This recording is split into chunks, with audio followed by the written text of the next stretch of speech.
Hey guys, thanks for joining in.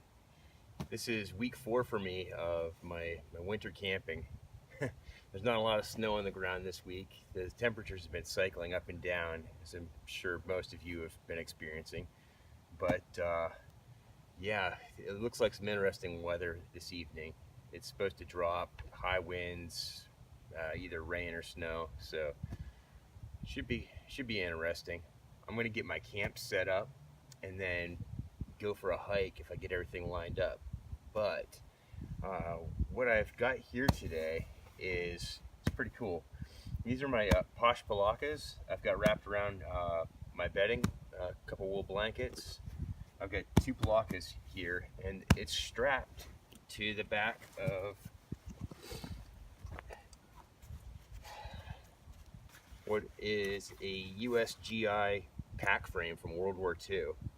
I was in the surplus store yesterday and I snagged this for 15 bucks, and it is an awesome little metal Roycroft style pack frame.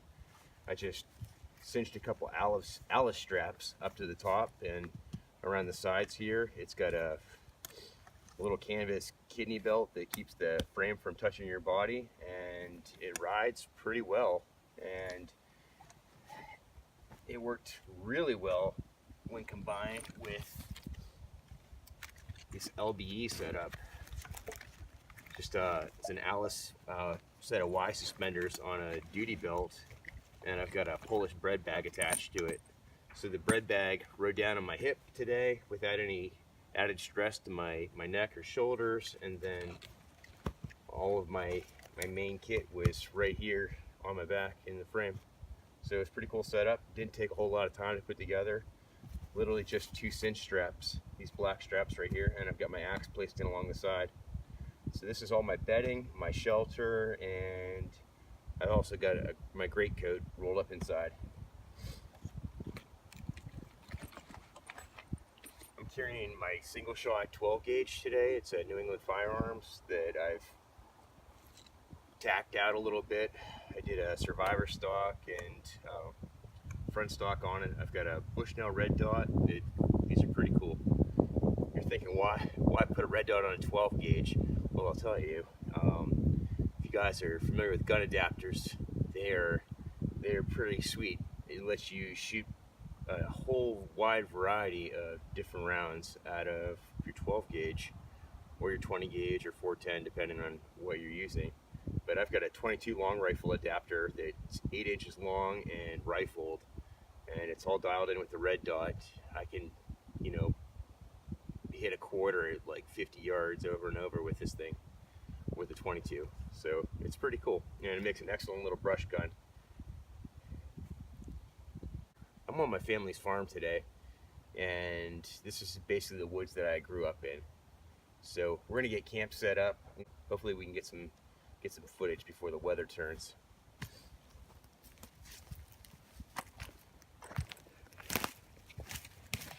So here's my shelter for the evening. I'm running 2 Plash Palaktas. I've got a center ridgeline running between the 2 trees here. It's connected with prusik loops that are tensioning. I've got a tent spike here and just a stick over there pulling it taut. It's staked down on the corner. I've got this side folded under because the wind is coming this way. It's blowing from southeast. I've got 1 stake here to give it a little height.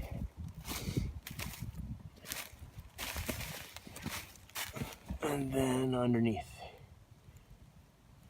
got a good bit of room. I'm gonna get some bedding down and then move my stuff in.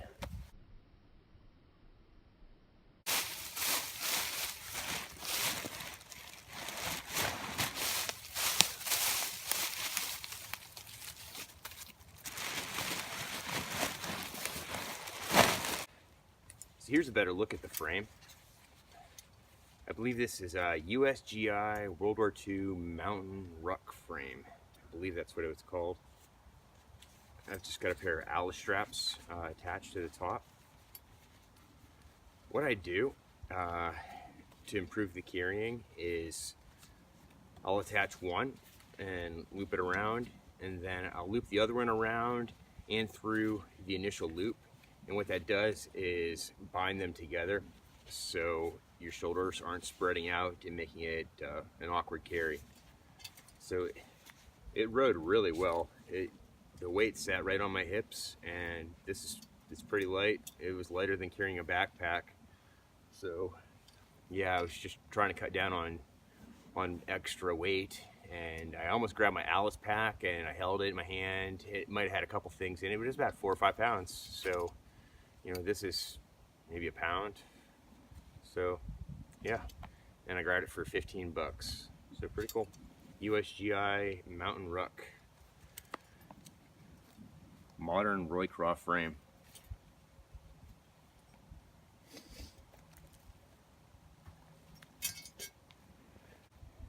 So I've got my bedding all in place. I've got some sticks laid down. I took 2 sticks, 2 poles, about 7 feet long. I'm 6'2".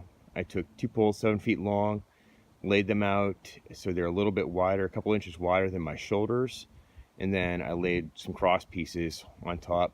Filled up a 55-gallon garbage bag full of dead leaves from around the area, and that's going to give me some pillow and insulation from the ground.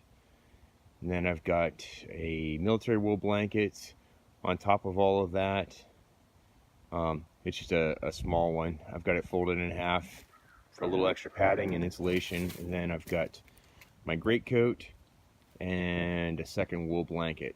So I should be pretty good. It's not nearly as cold as it was the last couple weeks.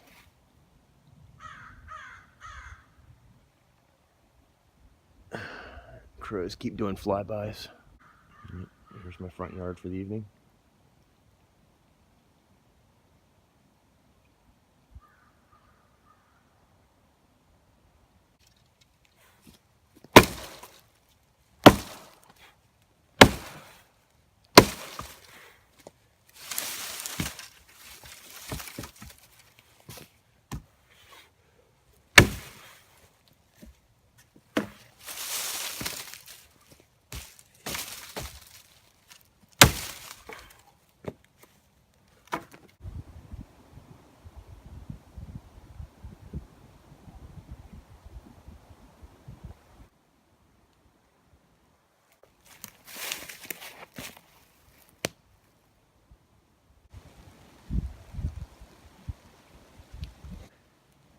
Well, I've got my fire pit all set up, and here comes the rain.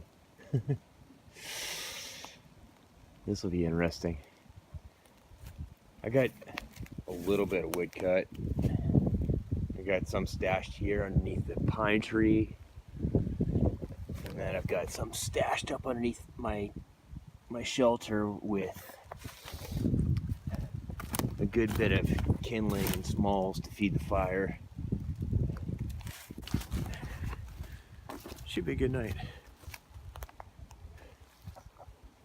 Hopefully the rain doesn't last too long. If the temperature drops, it'll turn to freezing snow, so I'm not sure which is better.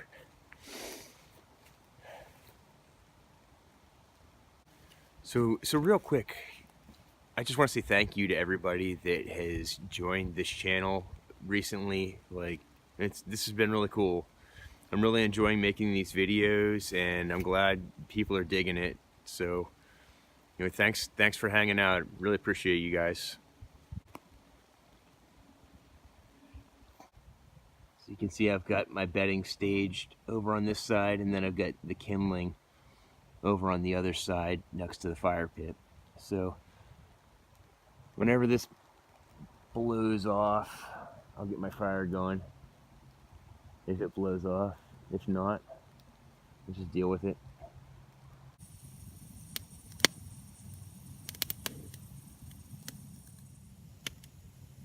It's rained for the last 3 hours.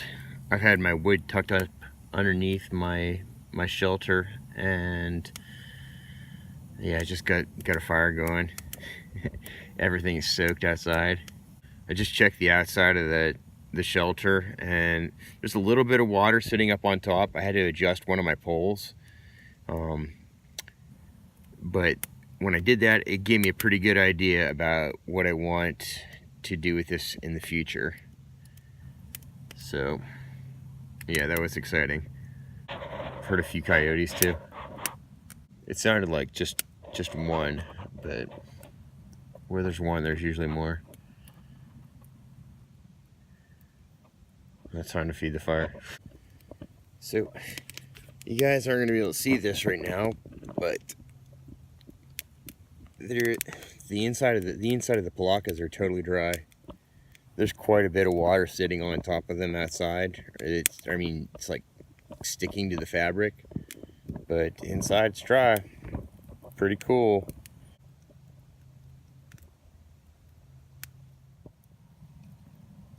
So this is how I got my fire going.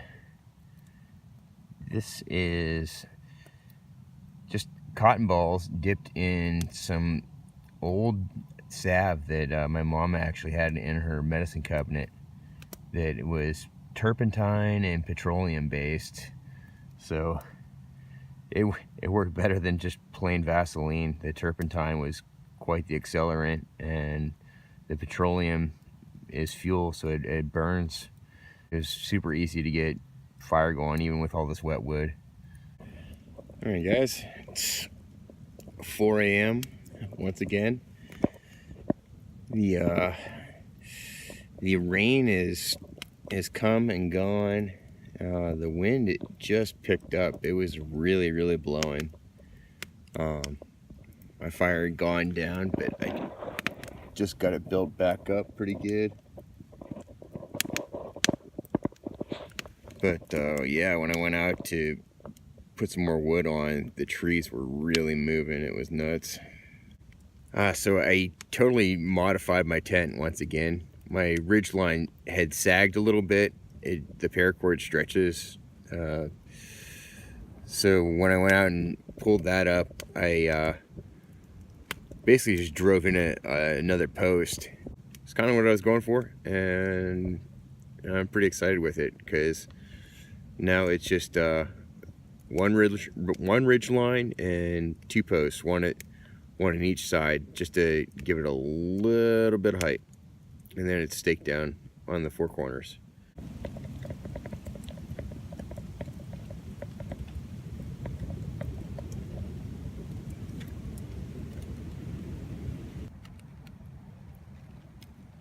So this is pretty cool. What I've got here is a large hardwood log. It's probably 8 inches in diameter, or it was. And then I've got that on top of my fire, and then I just, as the wood burns down underneath, I just put a little bit more, and it's been burned for a good while. It's almost given the fire like its own little roof. So pretty cool.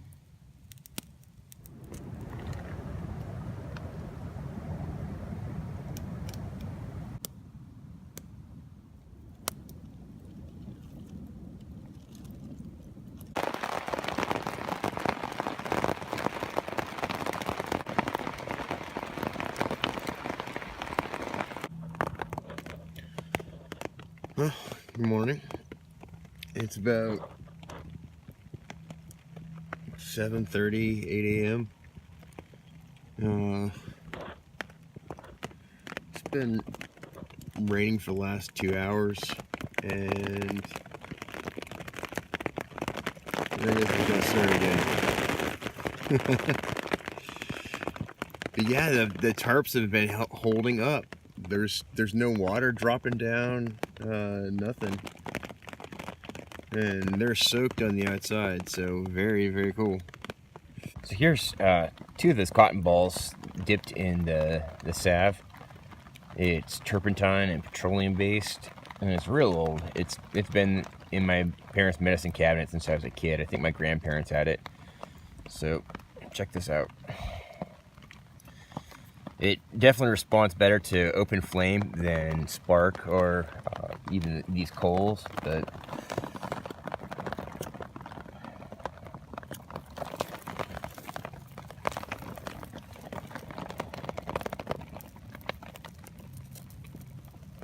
so there it is. You got wet wood, and in 5 minutes you got a fire with a cup of cotton balls dipped in Grandpa's old cut medicine. Pretty cool. I've still got some water in my canteen. I'm gonna boil that up and make some tea, and then I'm gonna pack up and get out of here. So here's the configuration that I ended up with. I had this end set when I started, but then I put this post in last night after my ridgeline relaxed. It's relaxed again. I need to retension it, but that's what it made. I'm pretty happy with it, honestly. Check that out. It's fire starter deluxe. So I just adjusted my ridge line. I raised it up and took out one of the stakes. I still got the one up by my head. Yeah, just made it a basic A-frame. More conducive to packing my gear up in the wet weather and staying out of the rain. So the water's ready for tea, and here's one of the uses for those pliers I carried in my pack.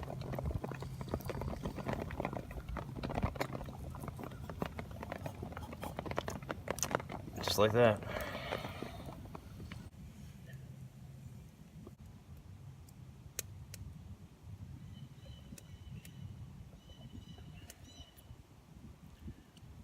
There's a ton of room under this with the elevated ridge line. I should have done that first. I wanted to do something different last night, so it's kind of why I messed around and played with so many configurations before settling on what I did. Which I'm happy that I got there, because I had that in mind, you know, the last couple of weeks, and I haven't really pulled it off. So I'm happy I got there. I mean, I didn't even really get it dialed in till like halfway through the night, so trial and error with this stuff. Cheers.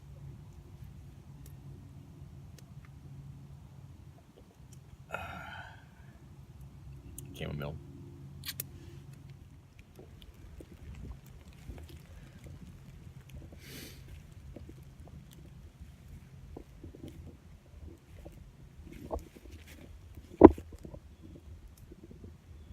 Say hi. I grew up here. I grew up playing in these woods like every day. Part of the charm of Pennsylvania is the seasonality, because it's just so different in each part of the year. Like in the spring, it's going to be all green and lush, right? The plants start coming back, but then during the summer, after it's grown up, it's a jungle. Like it's almost impassable, which is why I spend so much time traveling on game trails and deer trails when I'm out hiking, because they take the path of least resistance. So this is going to be good. You guys are going to get to see a bit of Pennsylvania as the seasons change. My kit is going to change. How I'm applying it is going to change, so it should be good. Thank you again for hanging out and watching. Really appreciate you guys checking out my videos. There's been quite a few new subscribers in the last couple weeks, and this is just getting started. I'm just getting my feet on the ground with this, kind of finding my flow, and I want to, you know, share this side of myself with people. But you know, I'm really thankful that you guys have been so positive and receptive to what I've put out so far. So thank you very much.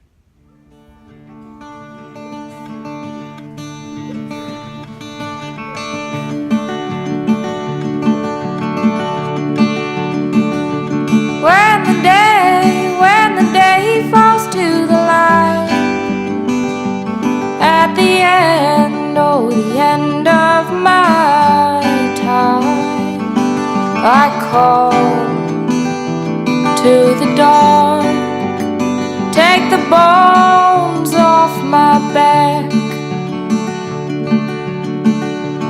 and I chant to the black, you were my lady divine. 'Cause my children are in hiding, mortar and pestle they grind. No songs whistled through white teeth do scoff the days with songs